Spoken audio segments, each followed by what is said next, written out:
નમસ્તે વિદ્યાર્થી મિત્રો, હું છું ભાર્ગવ લાઠિયા અને ફરી પાછું સ્વાગત છે તમારું આપણી આ એજ્યુકેશનલ એક્સપર્ટ યુટ્યુબ ચેનલ પર. મિત્રો આજે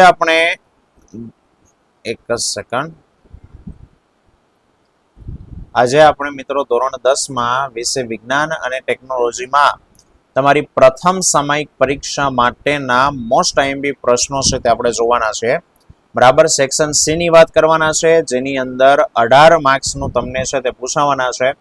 બરાબર, 9 પ્રશ્નો તમને પૂછાવાના, એમાંથી તમારે કોઈ પણ 6 પ્રશ્નોના ઉત્તર આપવાના છે. બરાબર, અને એના જે ચેપ્ટર છે મિત્રો, મુખ્ય બોર્ડની એક્ઝામ પ્રમાણે આ ચેપ્ટર છે, પહેલું, ત્રીજું, છઠ્ઠું અને 9મું.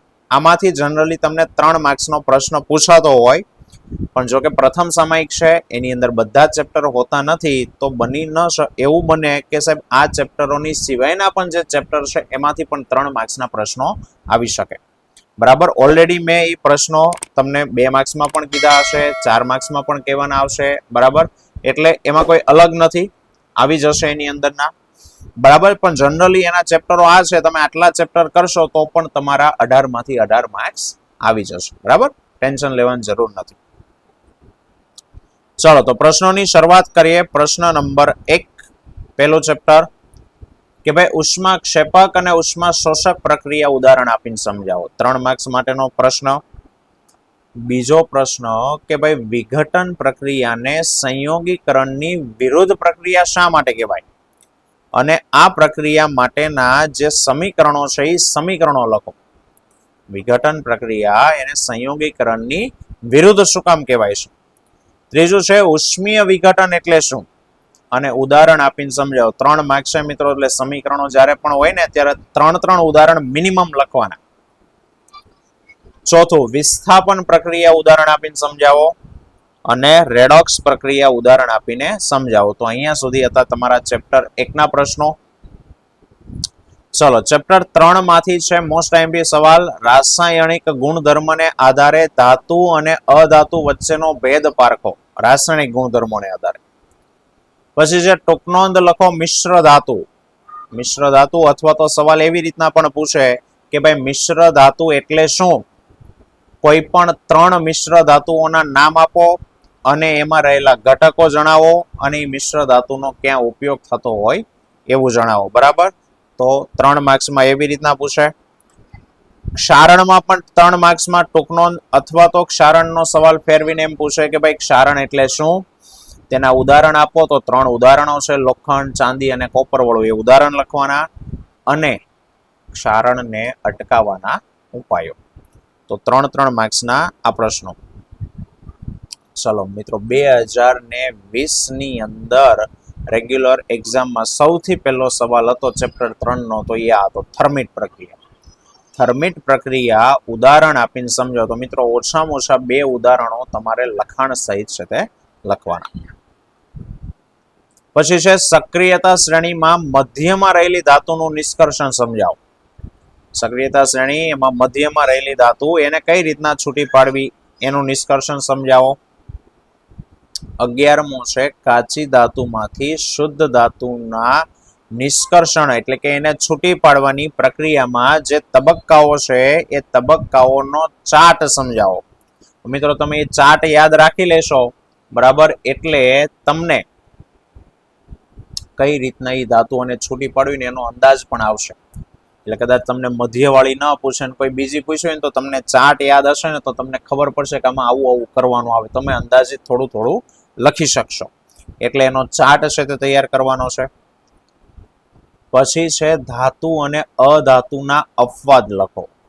મિત્રો અપવાદો તો હેલા છે, 3 અપવાદ ધાતુના ઓછામાં ઓછા લખવાના, 3 અધાતુના લખવાના. બરાબર, પરંતુ સવાલને ફેરવીને એવી રીતના પણ પૂછે કે સમજાવો ધાતુ અને અધાતુ અથવા તત્વોનું જે વર્ગીકરણ છે એ ફક્ત એના ભૌતિક ગુણધર્મને આધારે કરી શકાતું નથી. આ સવાલ, તો એનો જવાબ આ જ આવશે, ધાતુ અને અધાતુના અપવાદો. 13મો મોસ્ટ આઈએમપી પ્રશ્નો છે મિત્રો, 2 વાર બોર્ડમાં પૂછાઈ ગયેલો છે. બરાબર, ગયા વર્ષે નથી આવ્યો, તો આ વર્ષે બોર્ડમાં પૂછાવાની સંભાવના પણ વધારે છે. બરાબર, આપણે એવું નથી કહેતા છાતી ઠોકીને કે આ આવશે જ, છે સંભાવના વધારે, ન પણ આવી શકે. બરાબર. ચલો સવાલ છે તાંબુ અથવા કોપરના શુદ્ધિકરણની વિદ્યુત વિભાજનીય પદ્ધતિ સમજાવો. તો મિત્રો આકૃતિ દોરવાની, એના સમીકરણો લખવાના, એનું લખાણ સહી લખવાનું. બરાબર. અને કોપર ન પૂછે ડાયરેક્ટ ધાતુ આપે કે ભાઈ ધાતુના શુદ્ધિકરણ માટેની વિદ્યુત વિભાજનીય પદ્ધતિ સમજાવો, તો પણ સમીકરણો કોપર વાળા જ લખવાના અને આકૃતિ કોપરની દોરવાની. 14મો પ્રશ્ન 4 માર્ક્સમાં પૂછી શકે કે આયનીય સંયોજનોના સામાન્ય ગુણધર્મો લખો. બરાબર. 3 નોય છે, 4માં પણ આવી શકે. 15મો સોડિયમ ક્લોરાઇડ એટલે કે NaCl નું નિર્માણ ઇલેક્ટ્રોનની આપલે દ્વારા સમજાવો. તો મિત્રો અહીંયા સુધીના જે છે એ તમારા આ વિભાગ સી ના ચેપ્ટર નંબર 3 ના પ્રશ્નો થયા. ચલો હવે આકૃતિ વાળું તો ચેપ્ટર 6 છે કે નીચે આપેલી આકૃતિનું અવલોકન કરી અને એને સંબંધિત પ્રશ્નોના ઉત્તર આપો. તો કે ચેતા કોષની આકૃતિ દોરી છે. સવાલ કહે છે કે એને ઓળખો. તો બોલો એ શું છે? બરાબર, સરસ, વેરી ગુડ.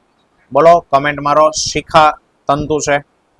એનું કાર્ય તો કે ભાઈ માહિતીને મેળવવાનું, ઉર્મિ વેગ ઉત્પન્ન કરવાનું.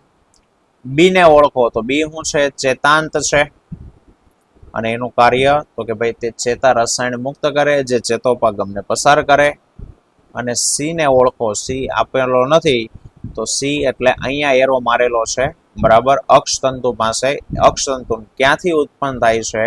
તો કે કોષ કાયમાંથી ઉત્પન્ન થાય છે. 17મો ચેતાકોષની આકૃતિ દોરો અને એના કાર્યનું વર્ણન કરો. બોર્ડમાં પૂછાઈ ગયેલો. તો આકૃતિ દોરવાની, નામ નિર્દેશન કરવાનું અને કઈ રીતે એમાં ઉર્મિ વેગ છે તે પસાર થાય છે એ આપણે સમજાવવાનું. 18મો પણ આઈએમપી મનુષ્યમાં અંતઃસ્ત્રાવના અસંતુલનથી સર્જાતી અનિયમિતતા જણાવો અથવા તો ખામીઓ જણાવો. કે ભાઈ આપણા શરીરમાં જે અંતઃસ્રાવો છે એ અંતઃસ્રાવો ચોક્કસ પ્રમાણમાં ઉત્પન્ન થવા જોઈએ. જો એ અંતઃસ્રાવો વધુ પ્રમાણમાં કે ઓછા પ્રમાણમાં જો ઉત્પન્ન થાય તો શરીરમાં કંઈક ખામીઓ સર્જાય. આ ખામીઓ એ અંતઃસ્રાવના અસંતુલનથી સર્જાતી ખામીઓ કહેવાય. તો ઓછામાં ઓછી 3 તો લખવાની જ, પણ કંઈક એરર આવી, કંઈક આપણી ભૂલ રહી ગઈ તો 4 કે 5 આપી છે બધી લખી નાખવાની. આપણે રિસ્ક નહીં લેવાનું. બરાબર. એમ ન કહેતા સાહેબ રિસ્ક હે તો ઇશ્ક હે, બધું પિક્ચરોમાં સિરીઝોમાં સારું લાગે, રિયલ લાઈફમાં ના હોય. ચાલો આગળ. મનુષ્યનું મગજ અને તેના વિવિધ ભાગોના કાર્ય સાથે વર્ણવો. મગજની આકૃતિ દોરવાની અને એના વિવિધ ભાગો. પણ આખો સવાલ 4 માર્ક્સમાં પૂછે, આકૃતિ પણ અને આખું મગજ સમજાવવાનું. 3 માર્ક્સમાં પૂછવું હોય તો આકૃતિ પૂછે અને એમાંથી અગ્ર મગજ છે તે સમજાવો, પણ આપણે આખું યાદ કરી નાખવું. ચલો 20મો પણ આઈએમપી પરાવર્તી કમાન સમજાવો અને કઈ રીતે કરોડરજ્જુ એ પરાવર્તી ક્રિયા કરે છે એ સમજાવો. એટલે મીન્સ કે પરાવર્તી કમાન ઉદાહરણ આપીને સમજાવવાનું, આકૃતિ દોરવાની. અને 21મો મોસ્ટ આઈએમપી વનસ્પતિના અંતઃસ્રાવો. વનસ્પતિ અંતઃસ્રાવોના નામ આપો જુદા જુદા. વનસ્પતિ અંતઃસ્રાવોના પ્રકારો જણાવો અને આ બધા અંતઃસ્રાવો કઈ રીતના કાર્ય કરે છે તે કહેવાનું છે. રેડી? તો અહીંયા સુધીના જે પ્રશ્નો હતા એ હતા આપણા ચેપ્ટર 6 નિયંત્રણ અને સંકલન. ચાલો એના પછી છે 9મું ચેપ્ટર. 3 માર્ક્સના દાખલા પણ આવે, સવાલ પણ આવે કે કોઈ વાહનમાં પાછળના દ્રશ્યોને જોવા માટે ઉપયોગમાં લેવાયેલો એક બહિર્ગોળ અરીસો, એની વક્રતા જે ત્રિજ્યા છે એ 3 મીટર છે. એક બસ એ અરીસાથી 5 મીટર અંતરે આવી છે, તો બસ એ વસ્તુ કહેવાય. તો અરીસા વડે મળતું પ્રતિબિંબનું સ્થાન શોધો, પ્રકાર શોધો અને પરિમાણ શોધો. ઉદાહરણનો દાખલો છે, લગભગ ઉદાહરણ નંબર 1 જ છે. બરાબર, ચોપડીમાં સ્વાધ્યાયની અંદર મિત્રો આ સવાલ આપ્યો છે કે નીચેની પરિસ્થિતિમાં કયો અરીસો વપરાય જણાવો. કારની હેડલાઇટમાં તો કે અંતર્ગોળ હોય, વાહનોના સાઈડમાં મિરર તો કે બહિર્ગોળ, સોલર ભઠ્ઠીમાં અંતર્ગોળ. સોરી મિત્રો, પણ એનો ઉત્તર કારણ સહિત આપવાનો છે. ખાલી અરીસાના નામ લખવાના 3 માર્ક્સના હોય, એ હું કામ એમાં વપરાય એનું રીઝન આપવાનું છે, કારણ આપવાનું છે.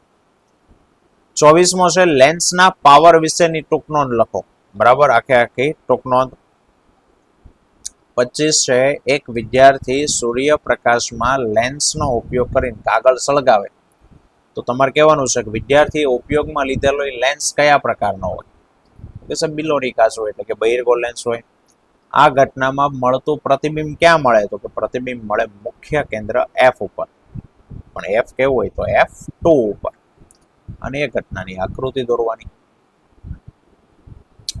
ત્રીજું છે કાચના લંબઘન ચોસલામાંથી પ્રકાશના વક્રીભવનની ઘટના આકૃતિ સહિત સમજાવો. કે સાહેબ કાચના લંબઘન દ્વારા કઈ રીતે વક્રીભવન થાય? અને 27 અંતર્ગોળ અરીસાની સામે વસ્તુને C અને F ની વચ્ચે મૂકો તો રચાતા પ્રતિબિંબનું સ્થાન, પ્રકાર અને પરિમાણ આકૃતિ દોરીને સમજાવો. તો એમાં 1.5 માર્ક્સ આકૃતિના અને 1.5 માર્ક્સ આ 3 મુદ્દાઓ જે લખવાના છે. 28મો દાખલો IMP સ્વાધ્યાયની અંદર આપેલો છે, લગભગ છેલ્લે 1517 માંથી કોઈ દાખલો છે. 18 સેન્ટીમીટર કેન્દ્ર લંબાઈ ધરાવતો અંતર્ગોળ અરીસો એની સામે 27 સેન્ટીમીટર દૂર અને 7 સેન્ટીમીટર લંબાઈની વસ્તુ મૂકેલી છે. તો પડદાને કઈ જગ્યાએ રાખવો જોવે કે જેથી એના ઉપર તીક્ષ્ણ એટલે કે સ્પષ્ટ પ્રતિબિંબ રચાય અને પ્રતિબિંબનો પ્રકાર અને એનું પરિમાણ છે તે શોધો. અને 29મું છે વક્રીભવનાંક સમજાવો. તો સાપેક્ષ અને નિરપેક્ષ. ચોખવટ ન કરી તો 2 સમજાવવાના, 4 માર્ક્સમાં પણ પૂછી શકે. ઓકે. અને લાસ્ટ સવાલ છે મિત્રો, બહિર્ગોળ લેન્સના સંદર્ભમાં આ બધા પદોની વ્યાખ્યા આપો. તો બહિર્ગોળની જગ્યાએ ખાલી લેન્સ કે અરીસાનું કે બધીનો વ્યાખ્યા પૂછે. 3 માર્ક્સમાં 3, 4 માર્ક્સમાં 4, પણ આપણે વ્યાખ્યાઓ બધી પાકી કરવા. રેડી છે? તો મિત્રો આ હતા આપણા 3 માર્ક્સના પ્રશ્નો. એનું સોલ્યુશન માટે મેં અગાઉ વિડીયોમાં કીધું હતું એ જ પ્રમાણે તમે પહેલા એના પ્રશ્નોના જવાબો જાતે સમજો, ગોતવાની ટ્રાય કરો, અને અંતે જો તમને કોઈ ના મળે તો ખાલી એ જ પ્રશ્નોના જવાબ હું તમને PDF મોકલીશ. એની લિંક નીચે ટેલિગ્રામની લિંક ડિસ્ક્રિપ્શનમાં હું તમને આપીશ. બરાબર, ત્યાં જઈને તમે એને મેળવી શકો. આ સિવાય આપણે સાયન્સના લગતા ટૂંકા હેતુલક્ષી પ્રશ્નો માટે ઇન્સ્ટાગ્રામમાં રીલ્સ છે તે મૂકવાના છે, એમાં પોસ્ટ મૂકશું. બરાબર, તો ઇન્સ્ટાગ્રામની લિંક પણ નીચે તમને મેં આપેલી છે, ત્યાં જઈને તમે પણ ફોલો છે તે કરો. ચલો, તો આવતા વિડીયોમાં ફરી પાછા મળીશું. ત્યાં સુધી જય હિન્દ, જય ભારત.